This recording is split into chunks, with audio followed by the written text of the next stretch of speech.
Nuclear power. Nuclear power. Nuclear power. Et c'est clair que nous, en France, on est champion dans l'énergie nucléaire, hein. Le problème, c'est qu'en bourse, il n'y a quasiment rien pour investir. Quand je dis rien, c'est-à-dire qu'on n'a pas de valeur française vraiment dans le nucléaire. Pourquoi? Parce qu'en fait, le gouvernement se le récupère. On se rappelle de Orano, hein, qui était anciennement, du coup, Areva. Eh ben, effectivement, cette société-là, je pensais qu'elle allait pouvoir s'introduire en bourse. Mais non, en fait, j'avais pas suivi la suite logique.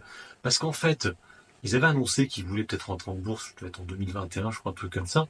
Mais j'avais pas vu la suite. C'est que le gouvernement est rentré au capital. Et vous savez qu'ils ont récupéré aussi EDF, rendant tout ce qui était nucléaire, en fait, inaccessible en bourse pour, je pense, éviter, hein, les tensions qu'il y a. Il pourrait y avoir des OPA hostiles, tout ça. Donc, pour information, le nucléaire en rapport avec Atos, hein, pareil, ça a retourné à l'État. Framatome, Assystem, ils avaient des parts dedans, pareil, l'État l'a récupéré. Donc en fait, pour investir actuellement sur le nucléaire en France, il te reste quoi? Engie, mais c'est le nucléaire du coup en Belgique, et Assystem, mais qui n'a plus grand-chose. Bon, déjà, elle n'a plus Framatome, c'est sûr. Et bon, en fait, elle fait de l'ingénierie, je crois, des trucs comme ça. Mais elle a plus grand-chose. Et surtout, et c'est le problème, c'est que là, je vous parle de la France depuis le début, mais c'est pas la France qui est intéressante, c'est les États-Unis, parce que vous le savez, hein, vous le voyez là avec Meta, vous le voyez là avec Google, les sociétés investissent de plus en plus sur les centrales nucléaires, mais principalement aux États-Unis, parce que tu te doutes bien que si tu fais une centrale en France pour récupérer l'énergie, c'est prise de tête, donc tu le fais en général dans ton pays. Donc du coup, voilà, ça se développe énormément, mais aux États-Unis, et du coup, pour investir dessus, c'est extrêmement compliqué, étant donné que bah, nous, on n'a rien en fait. C'est simple, il n'y a aucune société à part un système, voilà. Mais en plus, un système pour l'instant, ne veut pas vraiment investir aux États-Unis. C'est complètement stupide. Donc, pour l'instant, voilà, la seule, sur le PEA, on va dire, c'est un système. Et Engie, on pourrait dire Engie, mais c'est tout. Un Total Energy pourrait s'y mettre, mais pour l'instant, ce n'est pas le cas. Technip Energy, c'est pareil. Bon, pour l'instant, toutes celles-là ne sont pas vraiment le nucléaire. Rappelez-vous, à l'époque, il y avait beaucoup d'hydrogène, hein. On en parle beaucoup moins maintenant, l'hydrogène, vous avez remarqué. Et là, maintenant, c'est le nucléaire pour l'IA, le cloud. Alors, du coup, voilà. Donc, à part un système, mais qui pourrait peut-être faire des acquisitions aux États-Unis ou prendre des parts dans les sociétés. Après, il faut l'investir sur le compte titre, hein. Et là, du coup, on a quelques valeurs. Alors, sur Trade Republic, il n'y en a pas des masses, hein. J'ai vu Fluor, qui est une société américaine qui travaille dans les centrales nucléaires. On a Nano Nucléaire, mais là c'est une société que moi je n'ai pas accès sur Trade Republic. C'est une société qui a fait un peu un pump and dump, qui a été introduite il y a très peu de temps.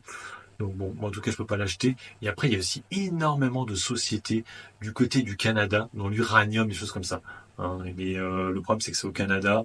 Alors là je vous dis sur le Trade Republic c'est quasiment les trois quarts du temps tu peux pas les acheter.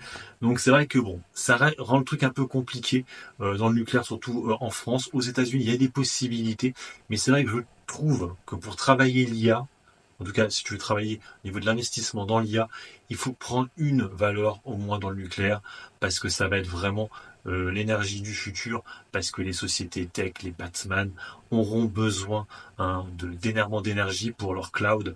Après, c'est vrai que bon, ben, ça n'a rien à voir avec le nucléaire. C'est vrai que chez nous, on a aussi des dossiers un peu genre Schneider, mais bon, il n'y a pas rien à voir avec le nucléaire pour le coup. Où je sais que si à l'époque, par rapport à l'IA, il y avait deux CRSI aussi, hein, par rapport au cloud et tout ça. Mais bon, là, on n'est plus du tout dans l'énergie nucléaire, hein, on est plus dans les clouds pour gérer, hein, la puissance, tout ça. Donc c'est un peu différent. Mais pour ce qui est du nucléaire, à part un système qui est accessible au PEA, on n'a rien d'autre, mais ce serait bien que Assystem fasse une acquisition, bah, du coup aux États-Unis. Quand je dis une acquisition, c'est pas obligatoirement, mais on rentre au capital, hein, de sociétés justement peut-être qui bosseraient avec les GAFAM. Pourquoi je dis les GAFAM? Pardon, c'est les Batman maintenant. Voilà. Donc bon, en tout cas, je pense sincèrement que voilà, c'est un investissement à avoir au portefeuille dans les 2 prochaines années, parce que je pense que ça va vraiment partir. Par exemple, Fluor, on n'est pas si haut que ça actuellement sur Fluor, hein. On est remonté un peu, mais ça va, je trouve, hein. Après, il y avait aussi MP Material, mais MP Material, malheureusement, il n'y a pas d'uranium chez eux. En fait, il y a des terres rares, tout ça, mais il n'y a pas d'uranium.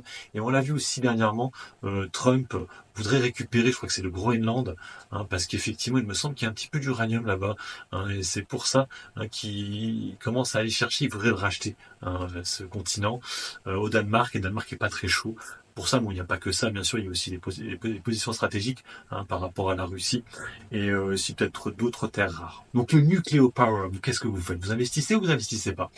Moi, en tout cas, je pense que ça vaut le coup de mettre peut-être du système au sein du PEA pour jouer peut-être une acquisition aux États-Unis.